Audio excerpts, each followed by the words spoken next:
Live on a Tuesday edition of Cleveland Browns Daily. I am merely Bo. He is the great Z. How you living today, buddy? I don't share rooms. I did same. No bunking. Same. On my own. Ready to be out there. I was sad. Left Miss K. Left sweet little Luca today. God. So it'll be the first time I've left, obviously, Luca overnight in his 8 weeks and 1 day on this planet. Think he'll remember you when you get back? I think so. And you're gone like 4 days. He's like, It's 11% of his life. it's a lot of lifetime. Yeah, it's like 10% of his life. Yeah. It's gonna be he's gonna big smile. He will. Big smile. I hope he'll be pleased. You'll get the upon baby my breath. return. Oh, Just yeah. a warm Yeah. blanket over Yeah, you and yeah, get yeah. that baby breath. Yeah, it's on. I mean, you guys are headed to Charlotte. Here we go. Tonight, and away we go. Apparently, we're headed into like Yeah. a deluge that will not stop. Yeah, And we're not changing any plans, apparently. Well, I saw the That's stuff. beautiful, by the way. Oh, thanks, buddy. I saw it from Canales this morning that he had talked to Kevin, and they're like, yeah, we're going to practice in the rain because it's going to rain. Copious amounts, 3 to 5 inches. They're talking about rain down in the Charlotte area. They don't have a dome. I don't That's even know a what lot that of rain. means. Well, That means a lot of rain. it is, but like when you lived in Atlanta, like it can take a lot of rain because it's so sandy, so it absorbs a lot. Yeah, but nowhere, that's a everywhere has ton, been man. hammered all year. Yeah, it's a Think ton. about this It's a is ton of rain. where this Quail Hollow. This is where the PGA Championship you're was, right. and there was Yeah, you're right. tons of rain Yeah, I early don't know. in the proceedings. Yeah, I mean, I would be, me doing this, I'd be concerned about injuries. I'd be concerned about all of the things that happen when you play in conditions that aren't pristine. Yeah, So, it is wild that they have no indoor facility whatsoever, especially given that they play 2 games every year guaranteed in their division in domes. it's wild for that. I have a hole in my resume with the Carolinas. I've been there, but I've not spent any consistent time in North Carolina. Charlotte, South Carolina, I've spent Greensboro. I've spent some time in Greensboro. Is it like I have a South point of reference and it rains a lot? Like, is North Carolina like that, or is North it? Carolina is like, and then I've spent times up in the mountains near Asheville where they filmed Last of the Mohicans. Oh, that's right. Yeah. No matter what occurs, I will find you. I will find you. Stay alive. That's my mentality right now.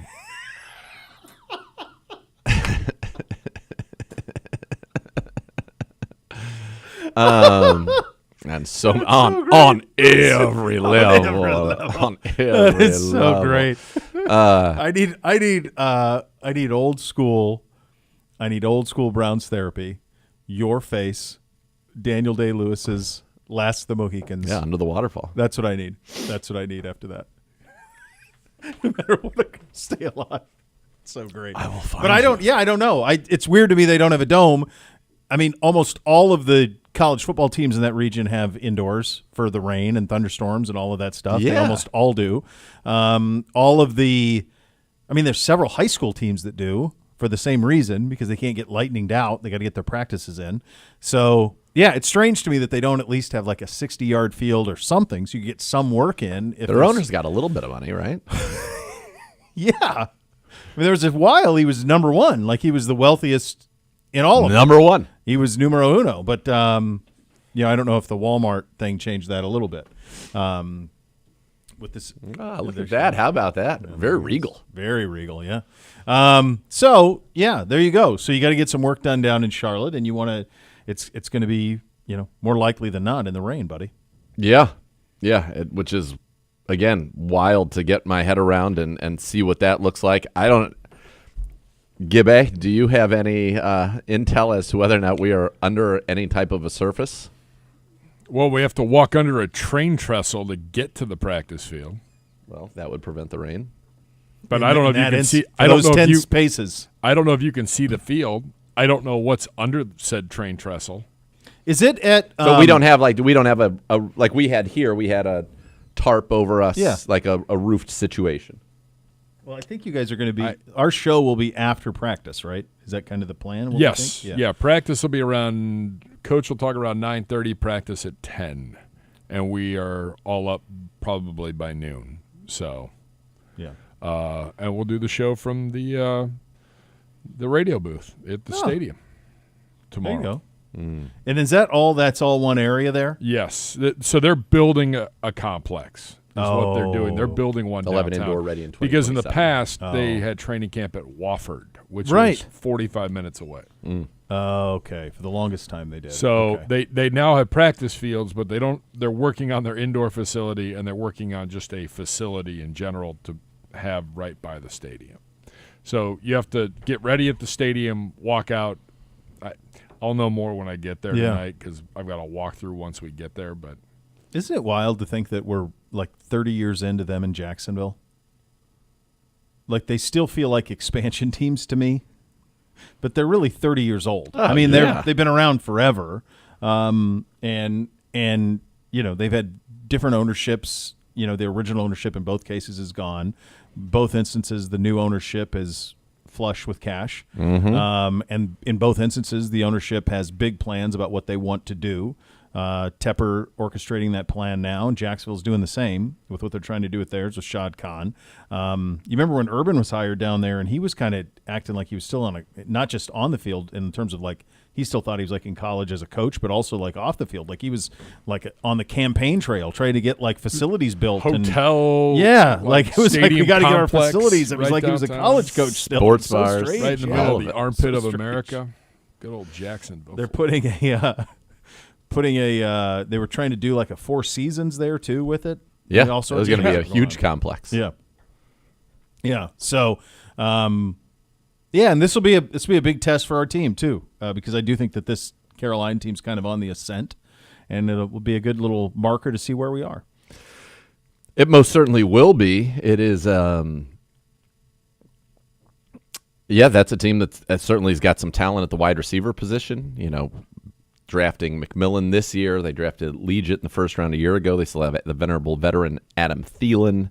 They can run it. Bryce Young played very well at the end of the year. They beat Atlanta at the end of the year in a shootout that Atlanta needed to win their division. Yeah. And they did not. Carolina was able to beat them. So, I think it is a good test.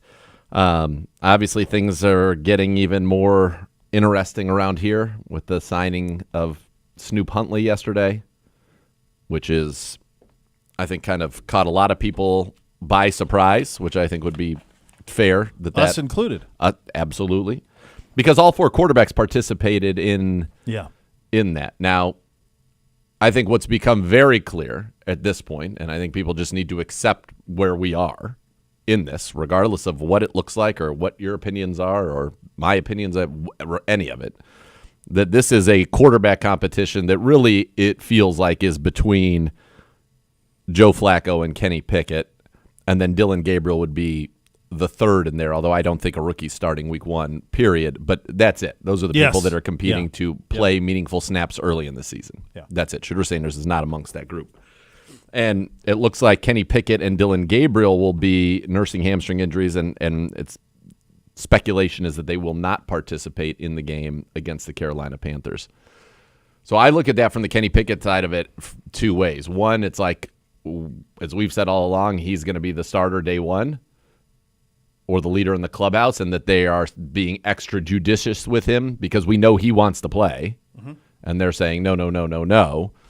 That maybe it's like, we need you good for week one. We got to get you there. The other way you could look at it is that, Joe Flacco has been, especially with Pickett out, clearly the best quarterback out there. Yeah. As you would expect, Yeah. an 18-year veteran versus a rookie third and fifth rounder. And so those are the two ways that you can look at that. I think I still believe it's the former, that they're just being judicious with Kenny because they have big plans for him. And then, bringing in Huntley, on the surface, it would appear to me that means that, maybe Flacco starts this preseason game, Shedeur goes, and then should something happen to Shedeur, that then you would have Huntley there to go in an emergency. Yeah. Almost like they're ruling, this is just us talking, nothing official, but almost like they're ruling Pickett and Gabriel out Friday. Yeah. Which to me would be, it seems odd because I know with my own two eyes I watched them throw yesterday. Yeah, and Gabriel was in 11 on 11. Yeah, that's what I was saying to Gibby. I said Dylan was in the team. I mean, he was in 11 on 11. Kenny threw 7 on 7, but Dylan was in 11 on 11. Mary Kay's reporting on it was basically that, it looks like they won't play and that Huntley will play. Now, I don't see a need for Huntley to actually play in this game after one practice. And yes, he was here a year ago, but that was a very different offense. That was the Ken Dorsey, Deshaun Watson tailored offense as opposed to what we're running here.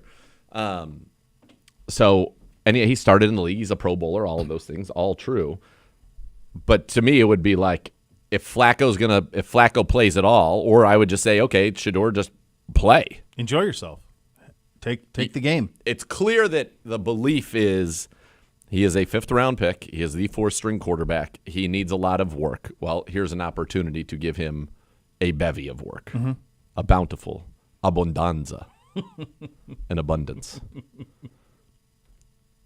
I think what you just said is the only thing that would make sense for the Snoop Huntley thing, and that is guarding against injury for Shedeur in the preseason game. Right, so you wouldn't want to put Flacco back in. Right. So that way, if worse comes to worse, if Flacco plays at all, it could be they could just be like, listen, Shedeur's going to start, and he'll play 3 quarters, and Huntley will play the 4th because we don't want to have Flacco play at all, and there's no reason to have him play a full game if his arms, who knows? Yeah. But to me, it's either like a mop up or it's in case of break glass and in case of emergency type thing. Oh yeah, and I think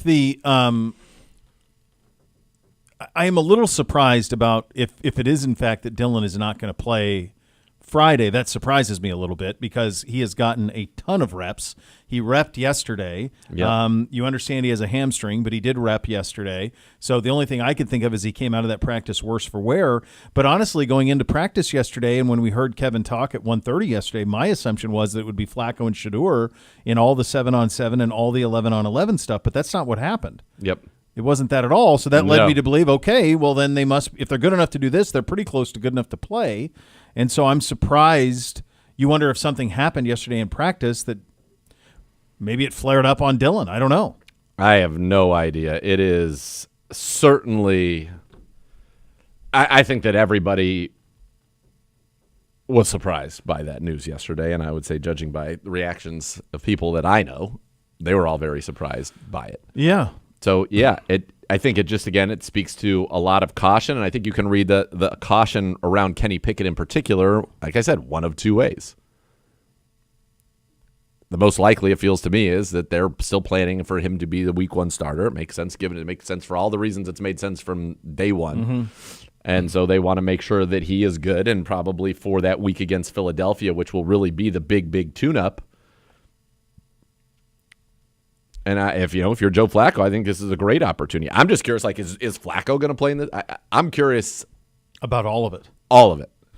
Me too. I don't. Yeah. When we won't I hear from couldn't be Kevin closer to the tomorrow. situation, and I'm as curious as anybody. Kevin will talk tomorrow before practice. That'll be the next time you hear from him, right? Yeah, I believe that is right. 9:30-ish or something like that will be the next time you get some sort of an update on this. Well, the other factor in this is, and you can correct me if I'm wrong, but I thought I read that Canales said that he's playing his ones a couple of series. Yes. Correct. There are including numerous teams that are announcing they're playing starters Bengals. this week. Did you see the Burrow stuff? Yeah. Yeah. I mean, multiple series and even more in week 2. Yep. They're playing all. I mean, they're playing them. Well, so listen, they've started the seasons poorly every single year, and they don't want to do that again. When's the last time they won a season opener? It's been a minute. Because I know they lost to Pittsburgh, they lost to us, and they lost to New England last year. So it's at least 3 in a row. At least 3 in a row. Yeah, it's been a minute since they have.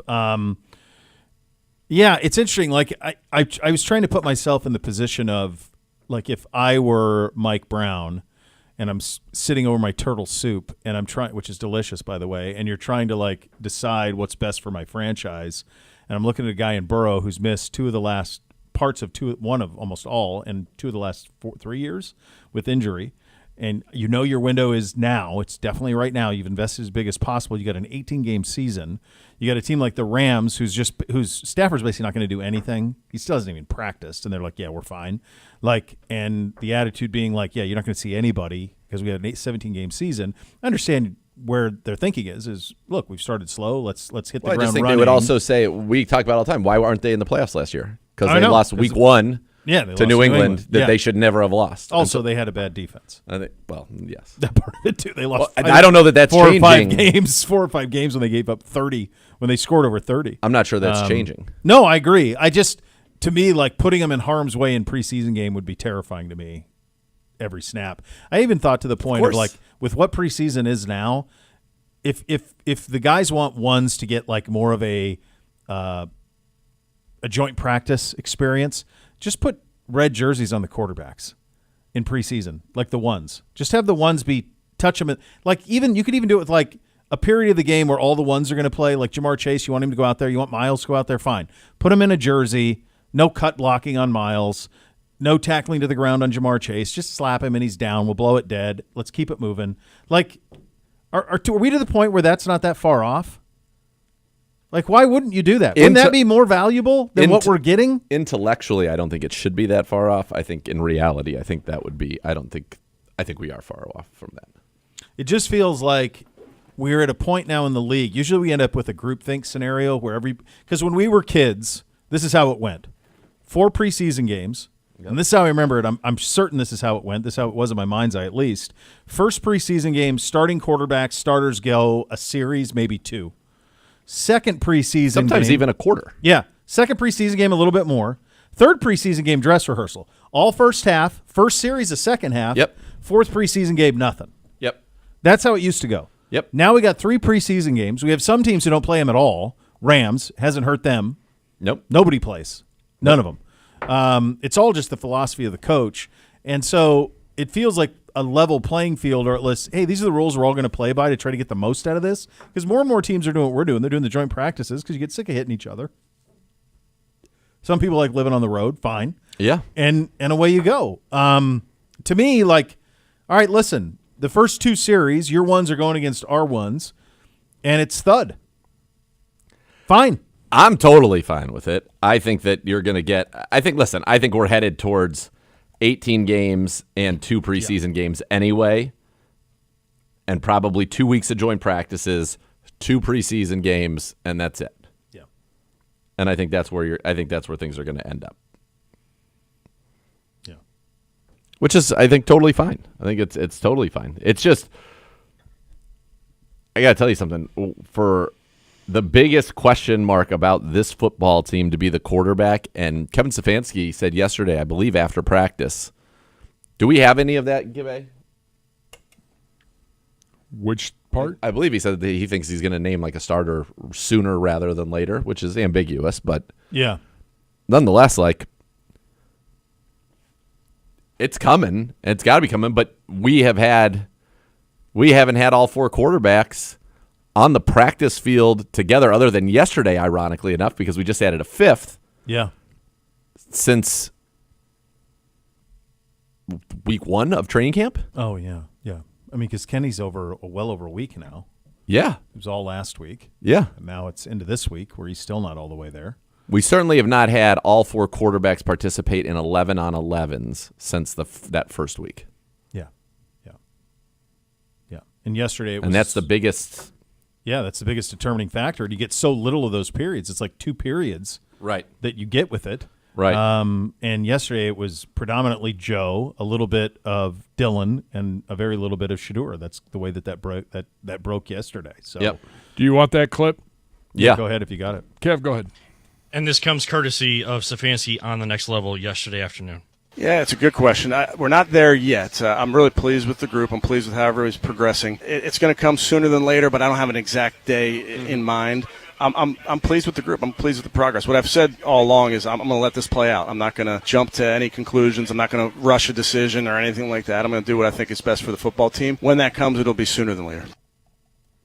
Okay. Do you take that literally, or do you take it almost like a phrase? I mean, sooner or later, we're going to have a quarterback. Or do you think it's sooner rather than later, we're going to name it? Do you see the difference? I 100% see the difference. I think it is. The former or the latter? I think it means that we have to have this decision soon. We have to be ready to play football games. We have to have somebody ready to play games. I don't think there's any way it can come. It's got to come to me after the week in Philly. That wouldn't be that soon to me, though, because that's 2 weeks. Yeah. It's 2 more weeks of this. I would like it sooner than later to me be would after be this like week, after going this into week. Philly. Now we're going. This is the way it's going to go. Okay, so let me ask you this. Okay. Because from my vantage point, it would be very difficult if it is this week. It'd be very difficult for it to be anybody other than Joe Flacco. Okay. I mean, Kenny hasn't practiced in over a week.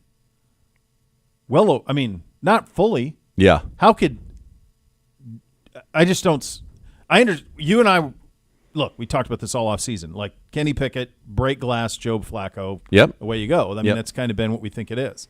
Yep. But in this instance – it appears to like, from my vantage point, it feels like we're getting close to break glass. Like if Kenny can't play in the game, we're already not going to play him in the game Friday, according to Mary Kay. Well, then maybe if he gets, I guess maybe if he got like all the 1 reps in the joint practice tomorrow, but if he's got a hammy and it's in the rain, does that even make sense? To me, it would just mean that they have seen enough through the entirety of the offseason program, and this always was the logical conclusion to them, and so that's what it is. Yeah, that would be an interesting thing to do in terms of the full team's been here since the start of camp and have all seen it. Right. Yeah, that would be an interesting thing to do. Yeah. So I don't know. Tomorrow's practice is going to be interesting. Who's there, who's not? Kevin's comments before the practice are going to be interesting. Where everybody stands with all of this. Yeah. The report from Mary Kay yesterday about Dylan probably not playing in the preseason game was surprising to me because you thought, I watched him do 11 on 11 and seemed fine. So that part is surprising. And the Snoop Huntley thing was a little surprising. And although I think when you listen to the way Z laid it out, if there's an injury to Shedeur and Joe starts, then Shedeur gets a lion's share of the snaps in that game, if that's the way it goes, and he were to go down, you wouldn't want to put Joe back in there. So in that instance, that makes sense. But that's also now following up the Mary Kay report that neither Dylan nor Kenny would be willing or not willing would be able to go Friday, or it could be the team's choice not to allow them to. Right. Yeah. It's, as we said, it is an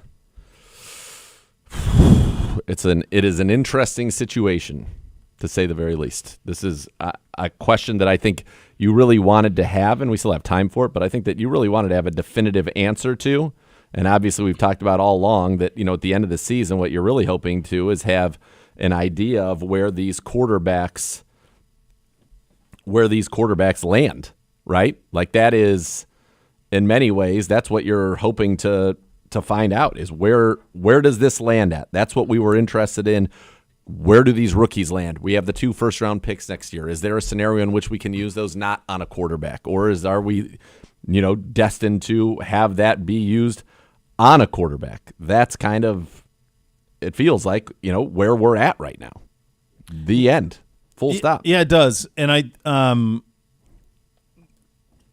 it does. I think it would be such a, you have those 2 veterans and kind of the way you go on that. The thing that's tricky with all of this stuff is a lot of what we've alluded to is just other teams are playing under different rules. 100%. Canales wants to play his ones quite a bit. So how much of ours get in there, if any? I don't need to see 75. I don't need to see 95 or 21.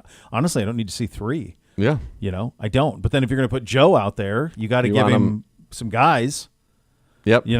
So there's a lot going on. It does feel like for a league that spends that in most of my time around it, going back the years that I've been doing this show with you, there is a lot of groupthink in this league. It feels like right now on preseason there isn't. That it's almost like every man for themselves and everybody kind of has a different philosophy on it. That is 100% the truth about it. There is not a groupthink. There is a lot of different philosophies about it, and we thought maybe it would normalize over a few years. I also think it just shows teams in very different spots, right? The Rams are very content with what they've produced. They feel like they're going to go make a run out here. The Bengals, had they made the playoffs last year, maybe they aren't doing this. But because they know they've lost the opener year after year after year, they don't want to do that anymore. They want to start season 1-0, and they probably look at it and say, you know what? We've got the Cleveland Browns. That's a division game.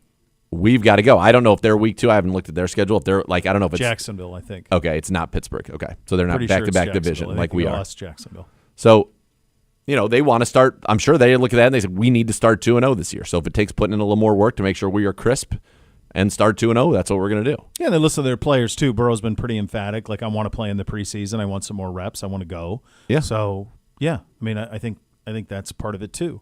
And you saw Flacco and his comments to Mike Silver about wanting more reps. He said that with us. Like, Of all course, of them want yeah, they want reps. more reps. They want to play. Yes. It's wild when you come out here, and those of you who are out here for training camp, you see it, how few snaps they get in team. Yes. Even if you didn't have a quarterback competition, you're like, all right, out goes Joe Montana. All reps are his. Steve Young, go get a water. Yep. Even if you did that, it's not that much. No. It's a dozen throws. Yep. I mean, it's so quick. It's certainly not enough. So it's to the point where it's like you're out there for such a limited time that even when you know who your guy is, it's hard to get him enough work. So, first unofficial depth chart of the season without quarterbacks listed as follows: Flacco, Pickett, Gabriel, Sanders, which is kind of how it's been in camp, especially with the Pickett injury. One thing to remember on the unofficial depth charts, those are put out, they're mandated by the league to be put out very early and are done typically by PR, right? That's correct. So you won't get an official one until you get to right before the game. That's right. On Friday. So You are correct. all right, there you go. It's a lot going on. There's Those are your hot a topics. lot going on. Those are your hot topics today, presented by University Hospitals, official healthcare partner of your Cleveland Browns. We'll go around the league coming up next. We're off and running on a Tuesday edition, Cleveland Browns Daily. It's presented by Ballybet, official sports betting partner of your Cleveland Browns. Please bet responsibly.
Is bringing his I'm the Problem tour to Huntington Bank Field on August 15th and 16th. Country sensations Miranda Lambert, Thomas Rhett, Ella Langley. Tickets on sale now at huntingtonbankfield.com/Morgan Wallen. Don't miss out on this must-see summer show. I wonder if he'll bring the Hoff over to walk out, since Hoff couldn't walk out in Madison. Like, is the Hoff around? I know he's here. But like next week, is he in the mix? Could you bring the Hoff? Fly the Hoff in to have him? We're playing a preseason game, buddy. But that's Friday, right? That's Saturday. Oh, that's Saturday. Well, Hoff could do it Friday, though. Yeah, in theory, a man of his means could be here Friday. Yeah. And Philly Saturday. I mean, you want Bernie to walk out with him, because he does that walkout thing. Yeah. Like, I think in the Bay Area, he had Steve Young and Barry Bonds. Well, in Wisconsin, in Madison, he walked out. In San Francisco, he had Steve Young. No, he didn't. And Barry Bonds. I went right past that. No, he did not. Yes, he did. He did not have Joe Montana. He had Steve Young and Barry Bonds. That's outrageous. Is that real? That's real. No, I'm serious. Is that Steve serious? Young and Barry Bonds. Yes, on Luca. Joe Montana was not interested. He must have been at his vineyard. But, like, yeah, the first calls to 16. Like, 16 and Steph would be my first calls in the Bay Area. Steph Curry and Joe. That's right. That's what mine would be. So basically, it's a second-rate quarterback and a disgraced baseball player. Okay. That's what. And you could have had perfect greatness. Joe, 4-0 in the Super Bowl, never lost. Steph Curry, Yeah. the golden dagger, all of it. Yep. Yeah, that doesn't make a lot of sense if you ask me. Well, in Wisconsin, in Madison, Yeah. he walked out with Brett Favre, Okay. but then he wore the Hoffs jersey for a portion of the I program, did see that. Yeah, which is very cool. which is weird. It's being efforted to be tracked down. And I said, that should be, first of all, you should sign that and you should send that to you. Yeah. Yeah, so apparently there's They're trying to figure out where that is. And get that all wardrobe. done. Somewhere it's in a wardrobe closet. All right, that's good to know. Like Jim Thome would be good here. Mm-hmm.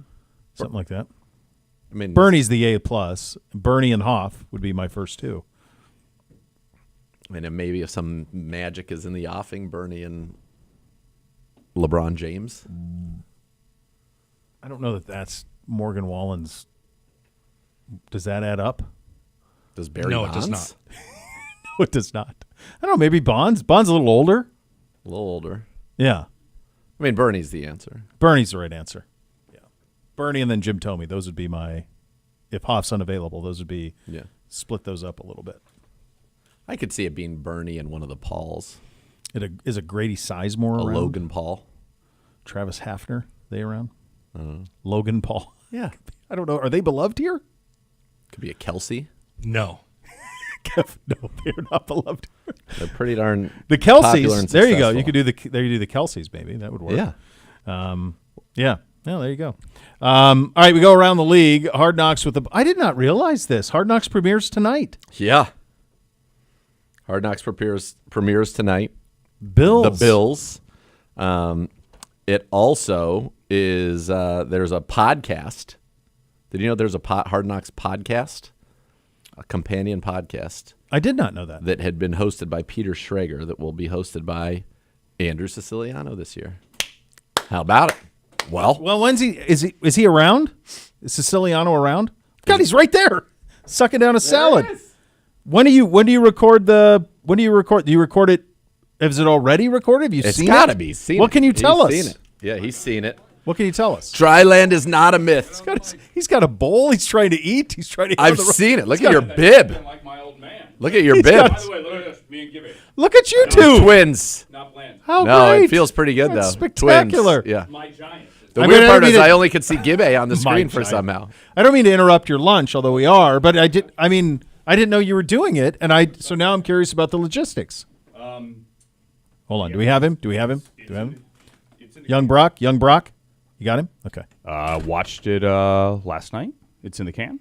So you do the episode was edited final yesterday. We had enough of it. Yeah, like 90%. There Okay. are probably some changes being made. Hope I'm not giving No. away too many company secrets.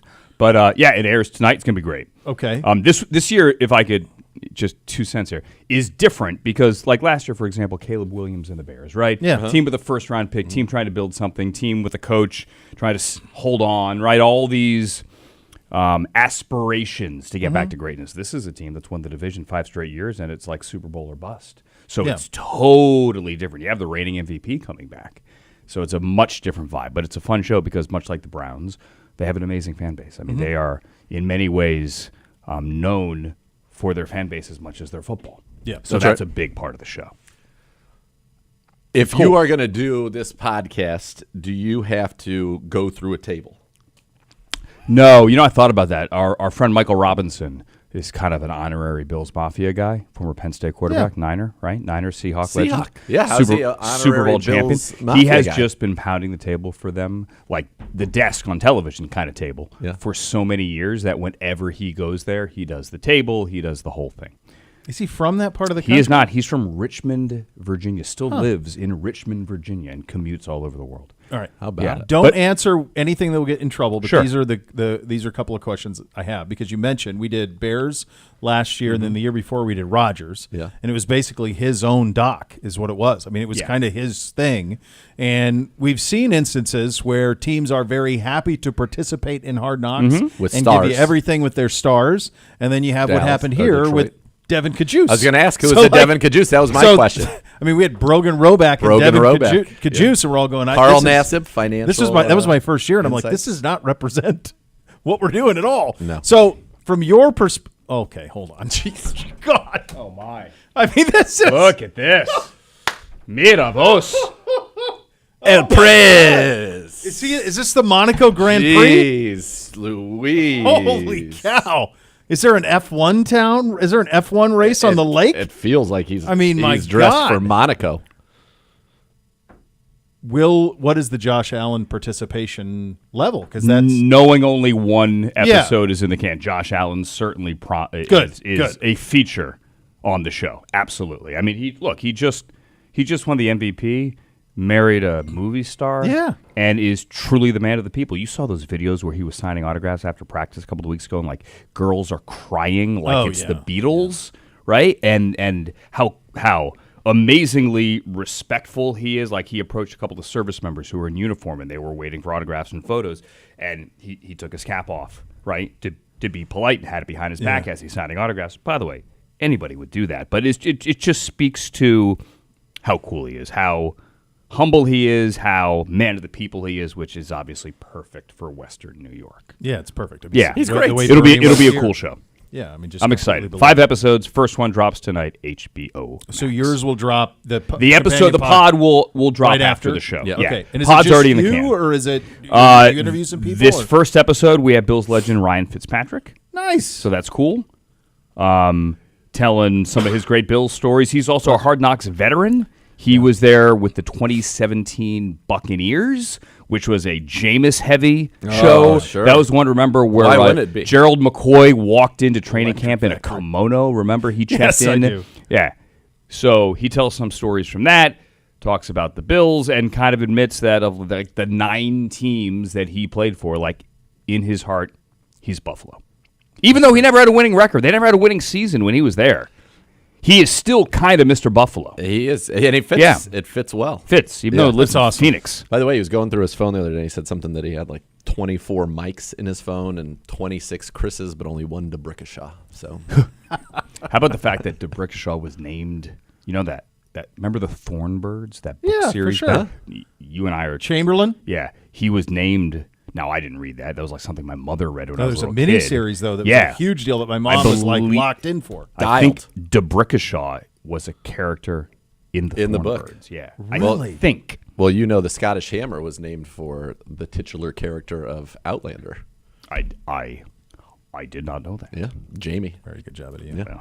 That's exciting. Thank you. Happy, excited. I'm- 5 I'm- episodes. This was very exciting. You get in the middle of your snacks, and you and Gibby are dressed alike, like everybody wins. alike. Yeah, he's George Umirison on Billy Crystal. It's lovely. Good night, everybody. On the first unofficial program. depth chart of the season, the Jaguars have listed Travis Hunter as a starting wide receiver and second string quarter. So that mirrors what Andrew had said the plan would be as he was drafted here, which is go start and be a weapon. I'm going to tell you what, dude. Tyler Huntley, it's official, by the way. That offense, if Trevor Lawrence, who I just don't understand why it hasn't clicked yet. If it don't click with this offense, with Thomas and Hunter and the backs. If not now, when, brother? When? Yeah, It's time to go. They got weapons out the wazoo. Dude, Brian Thomas is legit. Dude. Legit. So's this kid. Yeah. He's a dude. He's absolutely a dude. Other NFL quarterback news, Teddy Bridgewater expected to sign a 1-year deal with the Tampa Bay Buccaneers. He was coaching high school football at Miami Northwestern, his alma mater. He was suspended from the school this summer for impermissible benefits, including paying for food, Uber rides, and other services. This is the most ridiculous. It's the most ridiculous thing I've ever heard in my life. This is his alma mater. Out of his own pocket, he was making sure kids could get to practice got food, and get got to to school. practice, get to school. He's doing that of his own, and the state of Florida suspended him for That's it. right. That is a joke. By the way, they should be just building a across, statue. You're damn right. And just across the damn peninsula at IMG, they're paying for everything, and they're all in the same. I mean, that's ridiculous. Absolutely ridiculous. There he is. Very good. We mentioned this earlier. Zach Taylor told reporters that Joe Burrow and the other big-name players will play several series on Thursday night against the Eagles, more in Game 2 against the Commies. So you're going to see a lot of those Bengals players in the next couple of weeks. Be very curious to see what Kevin does. It seems like all the coaches are kind of just saying, hey, this is what we're doing. We don't know what Kevin's doing yet. He was asked about it yesterday. He says there will be a time for that. Maybe it's tomorrow. Who knows? But a lot of these coaches are kind of just putting it out there, what we're doing. Yeah, I like it. It's the preseason. The wins and losses don't matter. No, it's just development, brother. That's right. The Rams have signed running back Kyren Williams to a 3-year, $33 million contract extension with 23 of it guaranteed. He's the first Rams running back to sign a long-term extension since Todd Gurley in 2018. I would bet much less money than Todd Gurley got in 2018. Probably relative to the time.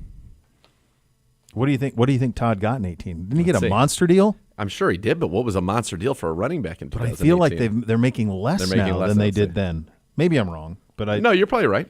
I bet he feel got like maybe 15 That's maybe. what I'm thinking, is that maybe even more. Todd got a big deal. You got it, Brock? I do. It was a 4-year, $60 million, 45 guaranteed. So 15, way more. 15, way more, yeah. 40, double the guaranteed. He was also the best running back in No the doubt. NFL. No doubt. Yeah. But double the guaranteed 7 years ago. Sure, but Tells you where running backs, but the running back thing is gone. But hold on one second. You'd have to do like Saquon Well, that's or what something I say. like Saquon, didn't Saquon get 20? I think I don't know Saquon what he got 20. guaranteed, though. What was his guarantee on it? Saquon Barkley just got 2 years, $41.2 million with 36 guaranteed. So less than no, more than Gurley. 2 no, years. He said Gurley got 40-some guaranteed. on 4 years. 4 years, $45 million guaranteed. Yeah, but 45 guaranteed, and the most that Saquon can get, as you said, 30 is guaranteed. 36 in 2 years. Guaranteed in though. 2 years, though. Yeah. Half the time. Yeah. No, for sure. But just Yeah. in terms of overall guaranteed money, you will see every penny of this. 18 more. On a year-to-year basis, Yes. you're right. But just in terms of overall guaranteed, Yes. it does speak a little bit to what's happened to the running back situation over the last few years. And unless you're really special, it's hard No, to but justify. right. The special guy at least is still making more than Yes. the special guy in 18 made on a Yes. per year basis. No so doubt. that's good. Yes, but that part is fact. Kyren, was a 5th round draft pick. If I have that right off the top of my head, Siciliano, he would know the answer to that for sure. 5th, I think so. They drafted Blake Corum last did. year in the 3rd round, I want to say. I think you have that right. And I thought that he was going to usurp, and I will tell you that in the preseason last year, Mr. Siciliano said he will not, or maybe it was week early in the season because I had a lot of Blake Corum stock lot of on my Corum fantasy stock. teams. He was like, yeah, that will not be happening. They are quite big on Kyren Williams. There you go. And so he was spot on, as he was very well connected at with the Rams organization. We were having a conversation earlier about the Panthers' lack of indoor facility. Josh, loyal listener with this, the Panthers were to build a new indoor practice facility in Rock Hill, South Carolina. Quarter way through, the new owner pulled the plug due to a disagreement with local officials. The half-built structure is still standing down there. So they had started it and then not. One other thing I want to mention before we get out of here, I was down in Columbus at Ohio State camp on Thursday and Friday, and guy came up to me, introduced himself, listens every single day down there, Jude Putnam. He goes, can you give me a shout-out? I said, yeah, I can. Listens every single day to Cleveland Browns Daily. Jude. So thanks, buddy. Hey, Good job. Jude. Good seeing you. Maybe a song about that, What perhaps. a great song. It's a great song. How about it? Holds up quite well. I hi, met a Gibby. gentleman yesterday After practice, he was looking. You guys had already. Z was filming. You had left. Yeah. And he said, "Hey, the guy's still here." I said, "Unfortunately, Nathan's taping. He's got obligations." But the guy is from Canada. Yeah. Wow. Drove in for practice. Oh, Canada. How about it? How about it? That's beautiful. I Talked love a that. little Niagara Golf. There you go. Good dude. Shout out to him and his wife. I believe Matt was his name. But Nice. he's like, I listen all the time. It's beautiful. It's beautiful. If we're doing World quick shout-outs, I got to do one because I feel I did not see this. Scarlett. There you go. Got that Cade Klubnik early scouting reports. Go ahead. Let's see. He's a Syracuse or he's a Clemson kid. What do you want? Go Yeah. ahead. Guy came in. He was like, he came down and wanted to. He was going to bring his ZWO shirt. DJ Sokol 86. I didn't see this. Said I'll be at Brown's training camp. Can I get your autograph? He has a ZWO T-shirt, so we'll get that signed. You can send it to me. T-shirt. You can send it here. I'll send it back to you on my dime. I'm happy to do it, or we'll have to connect at a game. He Bring did. it to He a game. showed up again. It was after practice, and I said, "Look, I don't know if I can scattered. get him over here." Yeah. We've scattered at that point. Maybe he'll He's the be down. franchise. Maybe David, if you're listening, here, I'm going to follow you back. Shoot me a message. Maybe you'll be at when we played the Bengals. He says here that he lives in Louisville. Louisville. There you go. And I mean, Better than Cincinnati Northern is Kentucky and the Bengals. Kentucky, right? It is, yeah. All right, Z goes 1-on-1 with Cedric Tillman. Got to have a big year from him. You're going to have that to look forward to, which is nice. You'll listen to Cleveland Browns Daily, presented by Bally Bet Sportsbook, official sports betting partner of your Cleveland Browns. Please bet responsibly.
Cleveland Browns Daily presented by Ballybet, official sports betting partner of your Cleveland Browns. Very happy to once again be joined by Cedric Tillman, great friend of the program.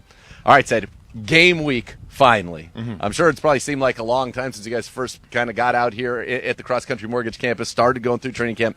Now we get to go to Charlotte tomorrow. You get a joint practice against somebody else wearing a different uniform, doesn't know your plays, doesn't know your concepts, doesn't know your keys, and then you get a preseason game.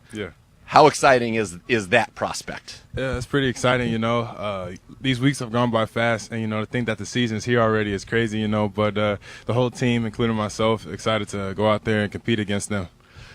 Yesterday you were able to relax a little bit. Kind of what's the mindset? Practice today, travel tomorrow, joint practice, off, game off. This week is pretty good. Off Sunday as well, if I'm not mistaken. This week's pretty good. So when you have a situation or setup like that, is it like – you have a built-in day of recovery kind of after every day? Does that help you get more after it? Recovery time is always good, but, for me, I don't really look too deep into the schedule. Obviously, I know we have a game this weekend, but I'm just taking it one day at a time. I show up where I'm supposed to be and compete. One rep at a time. One rep at a time. One practice at a time. Coaches would be we'll make sure they see this. We'll be like, Ceds gets it. Ceds got it right there. You've been battling a little bit with Denzel Ward out there. That's been fun to see. What do you learn, from him, thinking about back to when you were a rookie to where you are now, going against a guy like Denzel Ward in practice every day? Denzel's just a really good player. He's one of the best at what he does. So, just studying him, being able to go against him, and, the other corners on the team. But, obviously hiding Denzel, expecting a big year for him, and he's only getting better. You're a big man. Yeah. You are a bigger man than Denzel Ward. Yeah. He's a strong guy. Is it kind of surprising how physical he is? Because you guys have had some real physical battles. Yeah, obviously I think Denzel knows too that when we go against each other, it may look a little different than maybe some of the other receivers. But overall, really good corner. Like I said, one of the best, and it's always fun going against him. Do you like the drill they've added to the one-on-ones now, where it's kind of like a bubble screen where you actually get to go block the DB? Or yeah, I absolutely do love it because when they hold a little bit, I can kind of take it out on them during that time. So it's cool. That's like your revenge time. Yeah, absolutely. All right, I like that. Going into Carolina, going in the preseason opener, kind of where you're at with this team, it's a little different probably for you than in years past. Your rookie season, obviously you want to go out there and flash, and you certainly did that in the preseason, and now you want to go out there and have an opportunity to be get good work, but also with an eye towards the season opener. How has that kind of changed your look to it, and what do you hope to do when we get on the field on Friday down in Carolina? The mentality stays the same. I want to go out there and compete, kind of show everybody what I can do, and, show myself what I can do, so taking it one day at a time, going to try to make the plays when I go up there, and looking forward to it. What's one thing that you really worked on this offseason that you're seeing kind of come to fruition here so far in the start of training camp that has you excited? Just overall, a better football player. That means mentally and physically, being able to trying to run all day, being that consistent player, and just trying to clean up some of the maybe giveaways in my game so DBs stay honest. All right, so let's dive into that. So you're saying that you felt in the past you maybe had some tells that would allow the DB to know perhaps what was coming. And how did you discover that, and how have you cleaned that up? Just obviously talking to the coaches. Obviously, I have a trainer. And then obviously talking to guys like Greg and Denzel. And then just watching myself on film. You want to make every route look the same. So that's just kind of what I try to do. Joe Flacco, Bernie Kosar, both have talked about you, and they love the way you catch the ball with your hands and use your body. You have that big frame. You go up there. I said when you're catching out there, there are a couple in traffic. It reminds me of Larry Fitzgerald, who I think is maybe the best hands catcher of all time.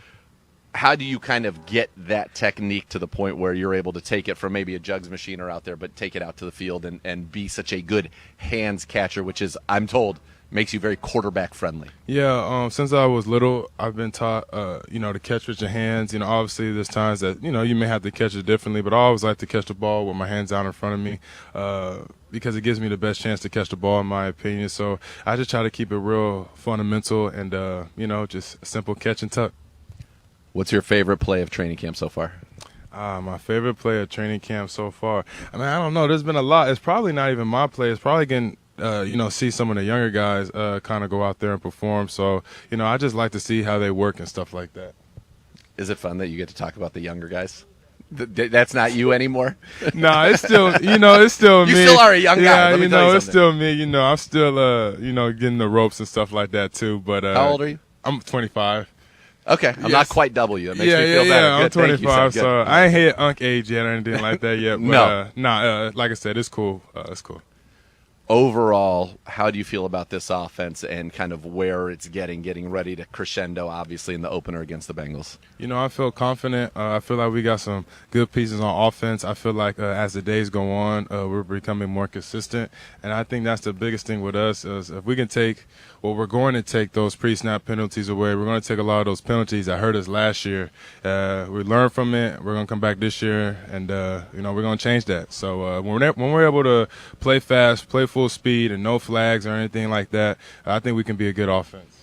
All right, last one and a very serious one. Have you worked on a touchdown celebration for this season? Yeah, I got the touchdown celebrations ready, man. So, okay. we're going to see. Now you just got to go score. Now we just got to go score. So, obviously you got to get in that end zone first. But when I get in there, it's going to be fun. Said, this is fun. Appreciate the time and best of luck on Friday and obviously the whole way leading up to this season. Thank you. All right, there you go. Add more fun to your fandom with the Ballybet Sportsbook app. Download today, get 50 back in bonus bets. You place that first wager of 10 or more. Ballybet is official sports betting partner of your Cleveland Browns. Top 5 things from Dr. C to watch in joint practices at Carolina. Second hour of the program coming up next. You're listening to Cleveland Browns Daily. It's presented by Ballybet, official sports betting partner of your Cleveland Browns on 850 ESPN Cleveland.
Serious Lawyers, Serious Injuries. Call 1-800-ELK-OHIO for your free case review. Elk & Oak's proud partner of your Cleveland Browns. We're going to be doing a joint practice tomorrow, my friend. It'll happen down in Carolina. It'll likely happen. Have we looked at like an hour by hour?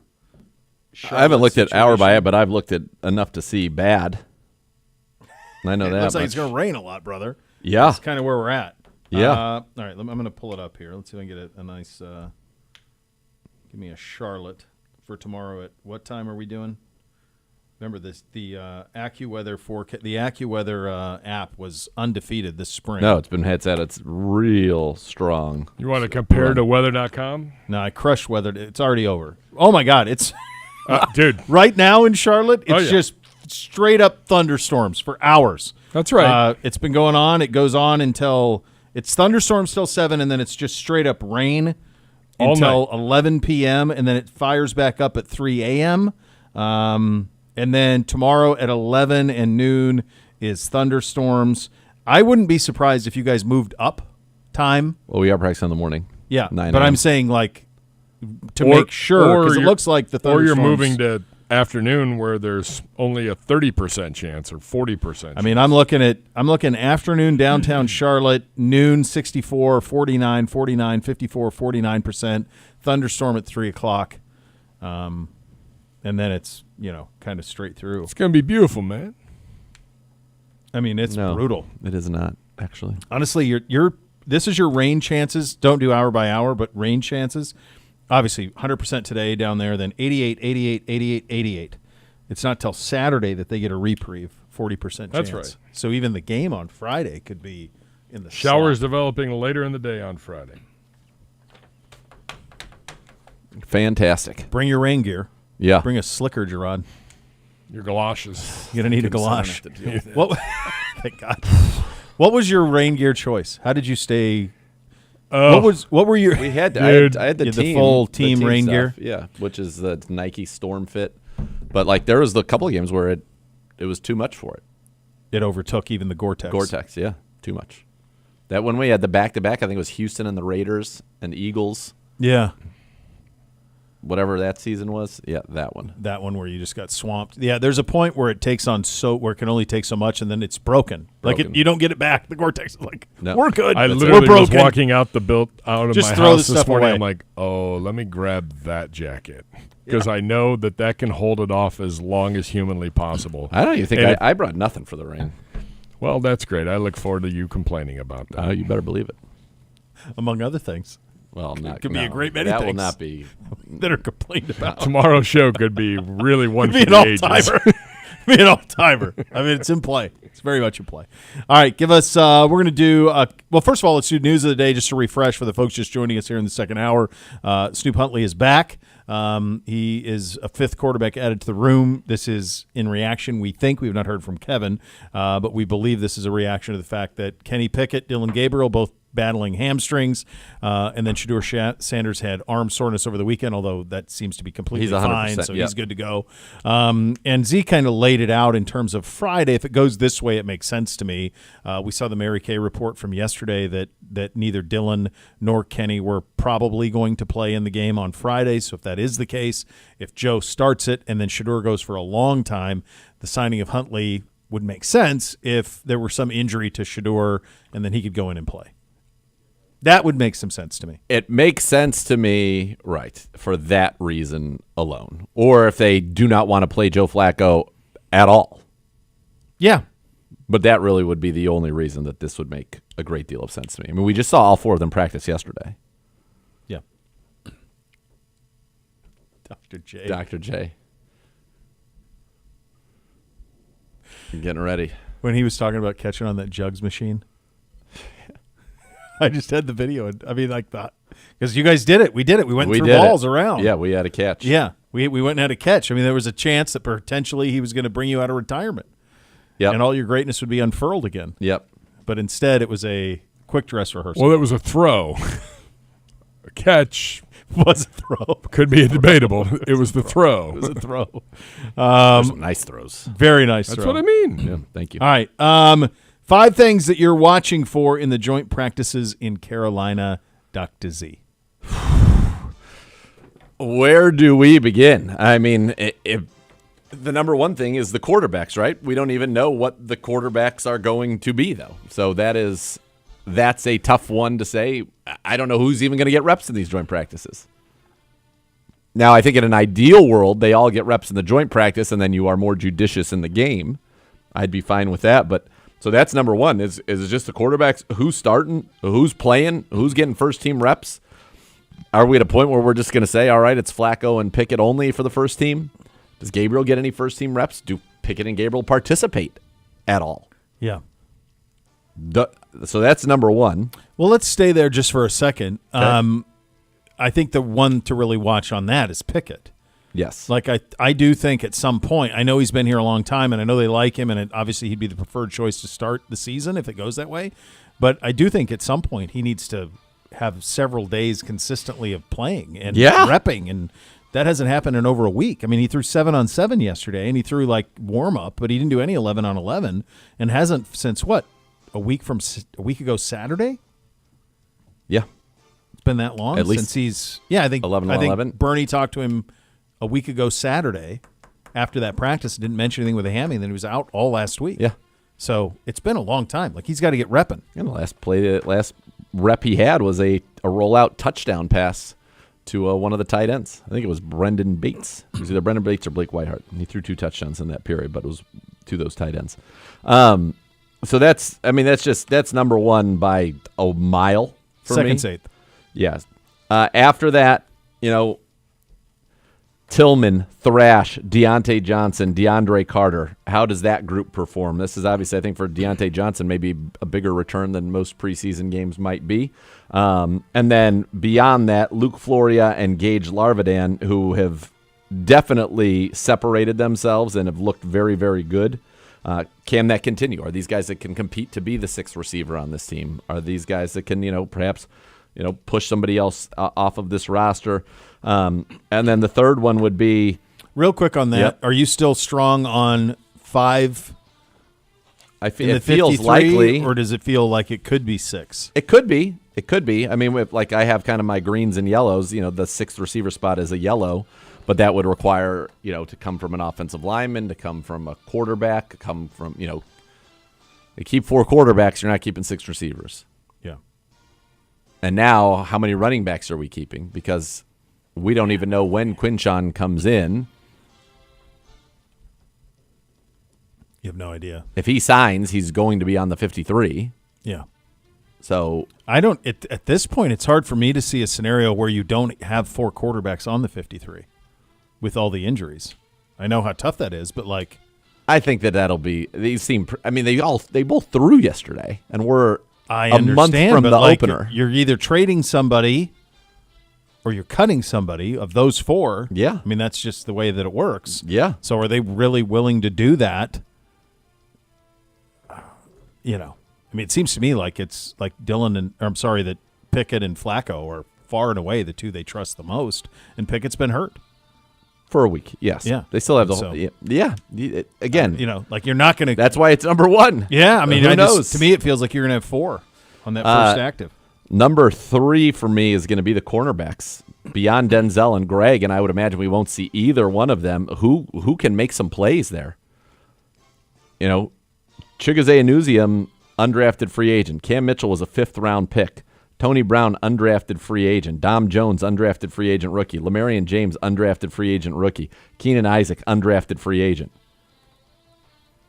Miles Harden, 7th-round pick. Nick Needham, a veteran in the league, but an undrafted free agent. I mean, our cornerback room has 2 first-round picks, Greg Newsome and Denzel Ward. And then after that, it has 1, 2, 3, 4, 5, 6 undrafted free agents. Yep. 7 undrafted free agents, a 5th rounder and a 7th rounder. Yeah, and they're going to get I think this receiver room for Carolina has got some really sneaky guys deep in the depth chart. I think you're going to like Jimmy Horn Jr. Yeah. He was at Colorado last year. Yes. Somehow he fell to the 6th round. I liked watching him on tape. He was the one who was in the slot. He was in the slot. I think he wore 5. He made a lot of big plays. He did. Yeah, he's a nice player. I'm surprised he went in the 6th round. Me too. I don't. Maybe just the top end speed wasn't there, but he always got open at Colorado. Now Yes. they had Travis, so that helps, and Shedeur was excellent at Colorado. So all those things help. But like he's someone to watch. And then they got. If you think they got, obviously McMillan's there, the guy you love. They got McMillan. They've got Legit. Yeah, and they got Thielen. Those are still in 2 the mix, back-to-back first-round picks. Thielen, Yeah. Hunter Renfro's trying to make a comeback. David Moore's got some good size and has been in the league for 9 years. You mentioned Jimmy Horn. They've got a good tight end that they like, Jatavian Sanders, who was their 4th-round pick out of Texas, who's very much a receiver. They can run it with Hubbard. They drafted Etienne out of Georgia. I'm sorry. There's a lot to like about this team, and their line. You know, you've got a first-round left tackle in Iquanu. You've got Damian Lewis. You got Corbett, former Brown, who's become a very good player. Robert Hunt was a Pro Bowler last year, their right guard. Taylor Moton is a 9-year veteran, a former 2nd-round pick. I mean, they've got some dudes. I'm excited to watch the battle of our defensive line against their offensive line for sure. Mm-hmm. I think that'll be a very good battle for us. And then the other one is, what's this running game looking like? You know, it was supposed to be not in so many words, built in large part around the reason that the Browns liked Quinshon Judkins more than Travion is because they felt like he could be what that guy was, a featured back, a hammer, a guy that, can handle the rigors of 20, 25 carries and be, the centerpiece of your offense.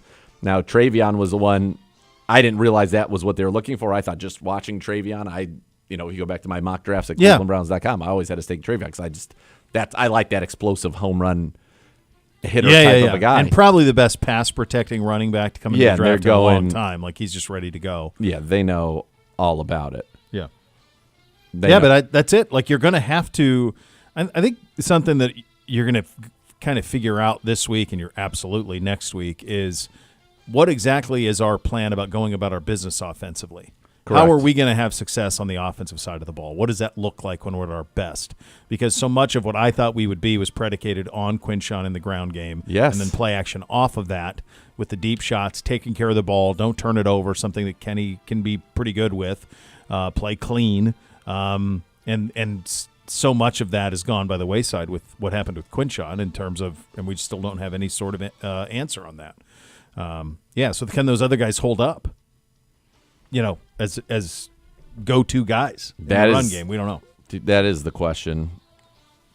There's a lot here, man. There's a lot here. It is. We've got a lot of questions, and then I'd say probably the 5th thing I want to see. If I didn't get to 5, maybe I did. Maybe I'll give you a bonus. Carson Swessinger. You didn't get to 5, but linebackers. Maybe I'll just give you a bonus. I'm here for charity. Yeah. What do you need? I mean, how many do you want? You want 10 got to things? watch these linebackers. How's the kicking game? What is DeAndre? Do we actually have a returner? I think this is from a preseason football perspective. If Dylan can get healthy and we can see him, and we get to see a lot of 12 and a lot of 5 over the next couple of weeks, that's fun. And I think it's going to be the rare instance where, like, the fourth quarter of a preseason game is much watch / much listen. I really think so, because I think you go to a practice, and if those of you who are out here over the last couple of weeks of training camp practice, there's not enough time to get this work in. No time. There's none. So these games for those guys, I mean, all of the reps that Shedeur is not getting in practice, if he gets them on Friday night in Carolina and he gets them Saturday night in Philly, okay, then you're going to get a feel. I'm just trying to manage expectations for myself. I think they're managed, dude, based on what we're seeing in camp. This isn't sure. I mean, if you go to camp and you listen to what we're telling you in camp, like, this is, to me now, a 2-person quarterback competition with the 2 rookies I mean, then Dillon and then Shador beyond that, but a ways back. Yep. That's the way that it's viewed in the organization by Kevin Stefanski and his coaching staff. So Clearly. we are making it abundantly clear that that's the way that it is. Yes, that is the way it is. I'm just curious how much we get to see him on Friday. Yeah, I mean, I think what you want to see for both. That's why I said like it's Dillon and him. Of course, you wanted to see both rookies. I think I said this yesterday on the show. Like, give the first half to Dillon, the second half to Shador. Next week in Philly, invert Opposite, yes. Let's go. Like but I think that those plans that you and I, because that's exactly what we said. I think that's the supposition in that was that they were on a level playing field in the eyes of. Or at the same level. The two rookies. The two rookies were at the same level competing. Yes. They're not. They're not. No. Dillon is here and Shador is here. So I don't know that you would even see that type of an equitable distribution. Then let Dillon start them both and have Shador just play the second half. Which would be fine. Fine. Yeah. Like those are the guys I want to see, but I also think you need to see Kenny Pickett. The one guy I think we all agree that you don't necessarily need to see in the preseason because you know exactly who he is Joe Flacco. Yeah, and the crazy thing is because of all these injuries this week, Flacco may have to play in the preseason game, a series or so. Well, now I think that to me says more about why they signed Huntley than anything. Yeah. I think people are looking at the Huntley signing as being related to Shador. I think the Huntley signing is much more related to they don't want to have to put Joe Flacco out there for too much in the event that he ends up being the starting quarterback of the Cleveland Browns in 2025. Yeah. Yeah. I think you laid that out perfectly at the start of the show, which is we tried. Huntley's here for Flacco starts on Friday. Shador goes in for a long stretch, gets nicked. Or they've not decided putting Flacco back in. Or they've decided that Flacco's not playing in that game, and you need to have somebody else that's able to play quarterback in that game. Yeah, in that instance, do they start Huntley against Carolina's ones? I don't know. I know. He hasn't been here. I didn't think he would be here, and here 24 hours ago, I didn't think we'd be adding a quarterback, and we did. So who knows? Maybe you get some answers to this from Kevin on before practice tomorrow. That'll be his next planned availability. Is tomorrow before practice down in Carolina. So Coach will talk before practice, and then he will sit down with one Nathan Zagura for the debut of the Kevin Stefanski show on Thursday night. Is it that time? It's that time. Oh, baby. Yeah. Oh, baby. Away we go. So what's your guys' favorite thing about Charlotte? We got about 2 minutes left before you guys got to go catch a plane. What's your favorite thing to do in Charlotte? Give me one like if you were head Fahrenheit, Rocco, but I don't know if I can do that this one. If you were selling me on a reason to go to Charlotte, what would you sell me on? A lot of wrestling history in that city. Wrestling and NASCAR. Yep. Yeah, NASCAR Hall of Fame. Siciliano. And also, Rex Chapman was drafted there. I'm sure there's a statue somewhere. There ought to be. I can't believe there wasn't one in Lexington. There should be. I'm like, what is going on? For sure. That was King Rex. Yes, right. I told you when I took NBC to the game, like he was there. King Rex was there. And I was like in awe. Yeah, dude, like in Rex. Awe of Rex. And I was like explaining, Paige knew who he was, but then I'm like, dude, like, I can't believe you didn't go talk to him. He would have been so gracious. He was on the other side. It was from a distance. I would have walked right across that court. Probably should have. Yeah. Yeah. Yeah. He was. Excuse me, sir. He was so cool. His book was unbelievable.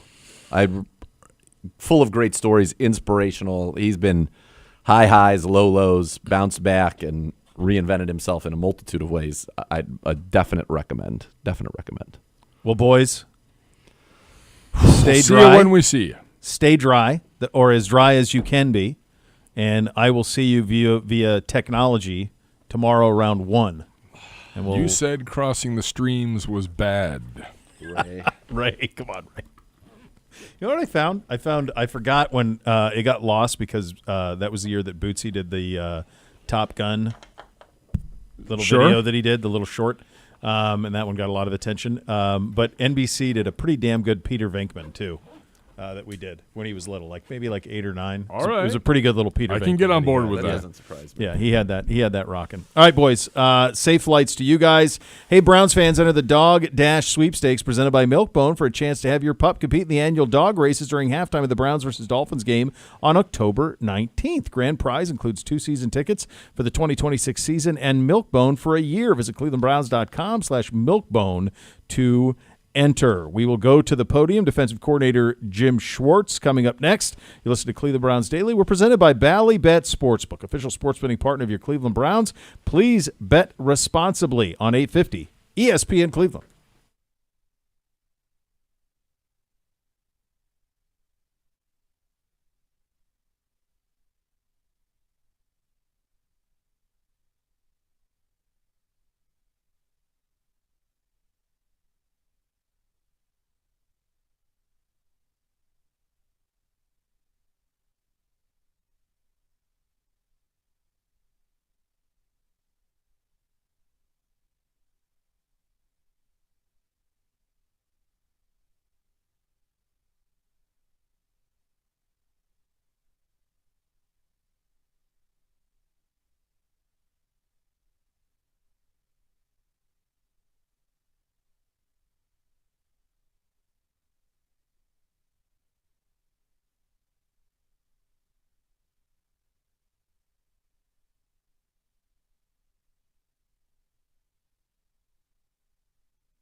All right, let's head to the podium presented by Vivid Seats. Purchase your official fan experience package today for the ultimate game day. Here is defensive coordinator Jim Schwartz. I've always wanted to ask, You're down 19 minutes.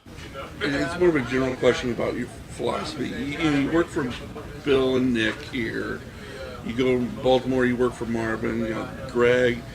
How do all those philosophies sort of come together to form, the philosophy you've kind of come to say, I don't want to say is your own, but it's the one that's attributed so much to you? Yeah, you do. You take a little bit from coaches that you've met along the way, not just in schemes, but just in ways they handle situations, ways they organize their staff, the way they deal with players. You're watching like, hey, that was really good the way Marvin did this, or hey, the way Bill did that. If I'm ever in that situation, I'll do the same thing.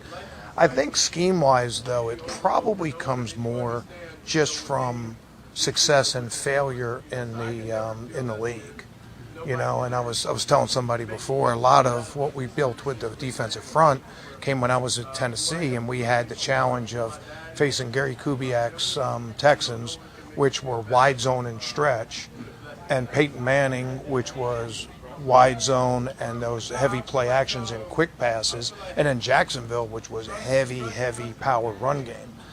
And, there's no greater teacher in this league than failure, right? And we spent a lot of time on learning, like, what doesn't work, and then you sort of refine, and you're like, okay, that works. Plus, things sort of roll back, like mobile quarterback. Well, you've already had Michael Vick, so the next time, whatever, Lamar Jackson comes, it's like, well, I know how to get my butt beat by Michael Vick. Let's try to change some of those things. So I'd say probably 50-50 in schemes and taking things from different coaches, whether it's organization or dealing with the players or dealing with the other coaches, and then also just experience in the league playing those other things.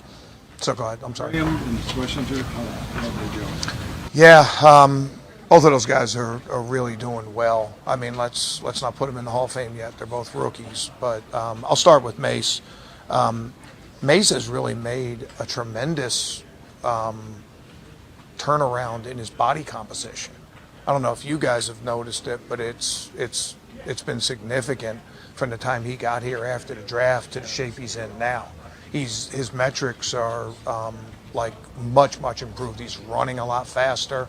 And there was an adjustment. He played a read scheme where he was hunkering at the line of scrimmage, so he didn't get a chance to make a lot of sacks or those tackles for losses, even though he's really productive in what he did. So not only was he sort of changing his body composition, but he was like learning a whole new way to play defense, which is attack.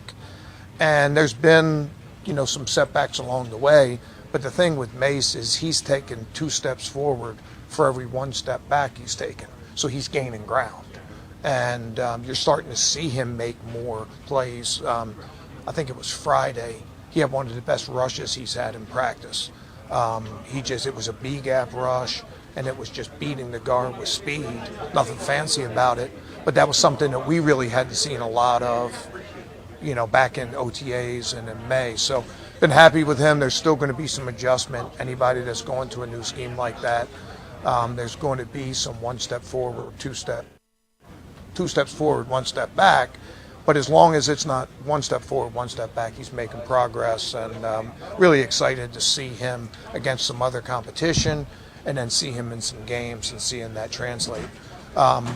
We could be a long time talking about Carson, because with Jordan Hicks' retirement, it really accelerated his timeline of getting him. But everything we've asked from him, not only has he been able to do, but he's done a better job than maybe what we expected. He's got great size. He's got great quickness. He's got great speed. He's got great instincts.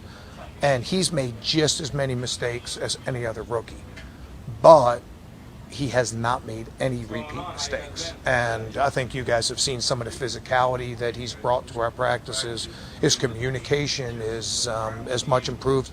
A college guy coming in, it's a different communication than in college, because a lot of colleges, they look over for the signal. Nobody really says anything. Here, he's, a rookie. He's got to command the huddle. He's got to make calls and do a lot more things like that. And he's excelled in all those things. Really, really excited for him, and really happy to have both of those guys. You guys lost Martin Emerson last week, obviously, to that Achilles. What were your hopes for him this year? What's your kind of plan to replace him? How tough was it to lose Martin? Yeah, Martin means a lot to us, and I thought he was really primed for a comeback year. He was in great shape. He was hungry. His attitude was great, and unfortunately, he had the injury. We have a veteran like Greg Newsome that's played inside and outside, but we put a little bit more on Greg. But Greg's been playing a lot of football for us, so it's really just going to open up a lot more for nickel competition, for the third outside corner competition, those kind of things. So there's good competition there, and we need some guys to be able to step in. Greg, I was going to ask you the ripple effect to kind of losing Martin Emerson, as you kind of just addressed that. So who's taking the lead on that inside? Well, inside we have two veteran players for us. One veteran meaning young vets, Cam and Miles. And they're really just working through, just like everybody else, just being consistent, being physical, and playing with great effort. And somebody's going to end up taking that job, and it's going to be based on the body of work from training camp and preseason and all those other things. But we play a lot of DBs, so we'll need all those guys as we go. As you talked about Carson, I guess I'm curious, have you ever had a rookie be like a green dot in defense over your career? And then off of that, with Jordan gone, who's maybe is it all on Carson to sort of assume that leadership role, or are you seeing that sort of spread out among a number of guys? No, the leadership stuff will come from playing good and preparing well and earning the respect of his teammates. That's something that you don't just like. It's not a switch you hit, or it's just not a card you get. Hey, now you're a leader. It comes. I mean, people respect preparation. They respect hard work. They respect communication. They respect good play on the field. If he does those things, leadership will take care of itself. What was the other part of it? I just asked if you'd ever had a rookie. Oh yeah, I've multiple rookies. Last one I had was probably Preston Brown in Buffalo, who was a third or fourth round pick and made all the calls and was outstanding. I mean, it's something those guys can do. When you talk to Miles, he has his sights set on NFL as a player of the year, and also to get you guys into the Super Bowl this year. So to have your best player on the team talking like that, what impact does that have on kind of the whole operation? Yeah, congratulations on Bill Nunn.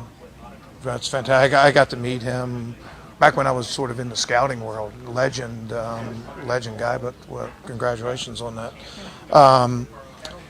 Miles, we sort of go as a defense as Miles goes. Rated a pack determined by the lead dog, and we play good on defense when Miles is playing good. So I think setting that standard means a lot. Defensive Player of the Year, he's been that. I think all our guys have been challenged to take another step. If you're on the practice squad trying to earn a spot on the roster, if you were on the roster trying to earn a play time or a starting spot, you're a starter trying to elevate to a Pro Bowl status. I really think the next step for Miles is not Defensive Player of the Year. He's sort of been there, done that. Next step for him is MVP candidate. And, if we're playing good on defense, and he's at the heart of that, I think he's in that conversation. He is obviously a marked man in every game. Sees doubles, people, we move him around. He still wears number 95, right? And he still looks like he does. So it's easy for opponents to find him.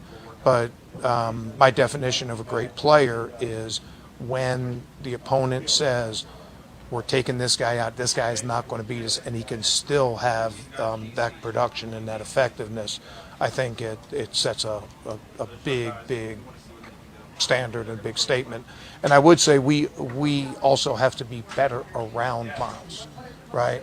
And we have to be able to win one-on-ones in pass rush when he does get doubled, because that'll help if we can win those one-on-ones and the offense says, well, we can't afford to put so much tension on Miles because this guy is wearing us out or these other guys are wearing us out, then it opens things up. So we need that sort of 1 + 1 = 3. The sum is greater than the individual parts, and I think that's a challenge for us also. Jimmy Haslam was talking about Kevin Stefanski last week, and he made a point to emphasize Kevin's age, only 43. The idea being, still a young coach with room to develop.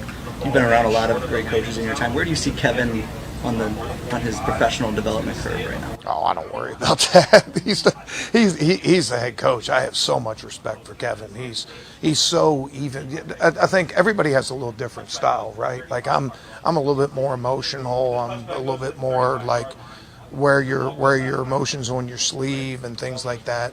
And just the thing I respect about Kevin is just how even-keeled he is. And if you want teams to play well, you need a lot of different ways to touch it. And I think Kevin just that steady, like if you ever on a sailboat, you don't look just in the immediate front of the sailboat. You keep your eye on the horizon, and you want to stand that true course. I think Kevin just exemplifies that. About the defense is always ahead, it seems, in training camp, generally ahead. And you're in your third year of your system with a lot of guys been in their third, so it's understandable, I guess, with the quarterback deal going on. But can you evaluate in your own mind, does this look like the real deal, or do you have to be shown? Yeah. Well, I mean, I think you do see good signs, right? And you're looking for communication, and you're looking for individual effort, and you're looking for things like that. But when it's all said and done, it's got to be on the field, and what happens in training camp, that can be good signs, and that can sort of lead you in a direction. But until you do it on the field, and you do it consistently on the field, that's all it is. It's just a good sign. So we're focused on trying to improve every day, and those things to set us up. Like you can't start at the end of the journey. You can't say, hey, we want to be a great defense, because then you lose the day to day. You got to say, hey, look, let's go out and make progress today. Let's go attack this day and learn from our mistakes. Let's emphasize our talent. Let's compete. And if you do those things, and you do those things consistently, then you'll get to where you want to go. But this time of year, we're really just trying to keep our eyes on what's there that day, and not worry about a whole lot other than that. It looks like Denzel has taken his game to even another level, which I don't even know if that was possible. But and then he's also aiming for NFL Defensive Player of the Year. So what are you seeing from Denzel? Yeah, I've always admired Denzel as a player when I've been on other teams. And just the way he goes about doing his things is just impressive to see up close. I knew some guys that have coached him in the past that they said, like, you're going to love Denzel, and I certainly do. I've had some good corners in the past. He's probably the best corner I've had in 30-some years in the NFL. The thing I like about Denzel is just how consistent he is with his preparation. He never phones in a performance. He's making a big effort this year to be more physical, put hands on, because he's such a great shadow guy, and he's working a little bit more now, being a little more physical at the line of scrimmage, giving us a little bit more run support, and just sort of rounding out some other parts of the game. When it's all said and done, the biggest thing is he just needs to finish those PBUs with INTs. He was so productive in getting PBUs last year, but left a lot of meat on the bone. And the third down stop that's a PBU becomes a game-changing play when it's an INT. And that's probably the biggest thing for him to really make that next step, because there were really opportunities there. He knows that. And, the finishing the plays thing, when he does that, we'll be in a really good spot on defense. We see him matched up with like Harold, Cedric. So I mean, he can match up with any size, any speed. Like, how unique is that in the corner for him to basically just be able to match up against anybody? Well, he does it with his own style. I think the biggest thing with him is he doesn't really change his style for whether it's Jerry Jeudy or Tilly or Harold or maybe even Joku. He gets out there sometimes with him. He just works on his own craft. We've used him to match different receivers, play right and left. We've switched him in camp a little bit here and there. So I don't know that it's unusual in your corner. Over the course of 17 plus games, there's going to be a lot of different kind of matchups. We opened with Jamar Chase and Higgins. My Tennessee basketball guy, Mr. Basketball in Tennessee, is a high school player. Jamar is not a small receiver, but he's got quickness of a smaller guy. And T. Hig is just so big, and it's just a different style. But, so he's going to have challenge right out the gate. So we'll get exposure to all that stuff in camp. Two of the things you talked about during OTs and minicamp is improving third down percentage in the takeaways aspect. Even where we are in camp right now, how have you seen your guys kind of embody that mentality to improve those areas? And then kind of what's been done, what are they focusing on? Yeah, probably the biggest thing with takeaways has been us attacking the ball. I think it's pretty obvious to anybody that's watched. You see 9 guys attacking the ball. And number one, that helps us. And we've gotten some loose balls that way, but also it helps our offensive guys.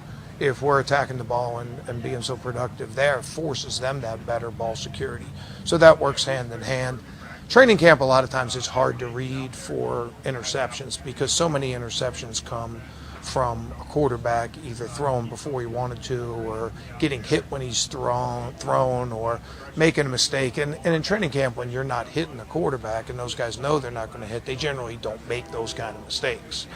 That'll just be more. But we have sort of emphasized a little bit more of a playmaker attitude, so taking some calculated risks here and there. And hopefully that'll show up on the field along with the ball disruption attempts that we've tried. Last one. You talk about the defensive line and those guys all kind of playing off each other. Just what have you noticed with Isaiah and Alex and how they've kind of come along and how much have they embraced kind of that competition on both sides? Yeah, we have great competition at defensive end in particular. We got a lot of guys that have started a lot of games in the NFL. You mentioned Zay, you mentioned Alex, put Cam Thomas out there, who's had an outstanding camp, put Julian out there, who's had an outstanding camp. KJ, new to us, he made a play the other day. He's been physical for us. All those guys are going to play in the NFL. And it's going to make us better, the competition that they bring, because they got to be on their game every day or somebody else is going to be. So we want to see physicality out of those guys. Those guys you mentioned are both physical players for us. Zay had a play in practice the other day where he literally took 3 blockers and knocked them back into the backfield. It was a tackle for a loss on a play.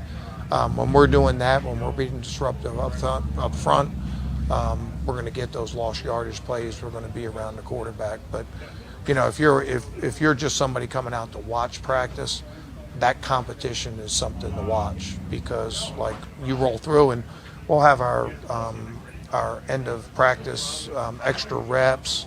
We'll have guys that are running third team. I really don't care what group you're running in. It's all about getting reps. But you're seeing veteran players in those that are out there trying to improve and trying to prove themselves. I think it's outstanding for us, and I'm excited to watch all those guys play. I'm rooting for all of them. And like I said, I think all those guys will end up on teams and probably all getting significant play time this year.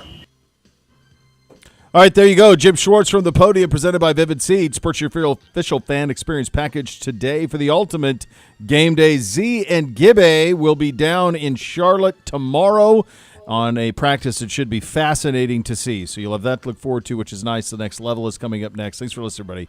Cleveland Browns Daily, 850 ESPN Cleveland.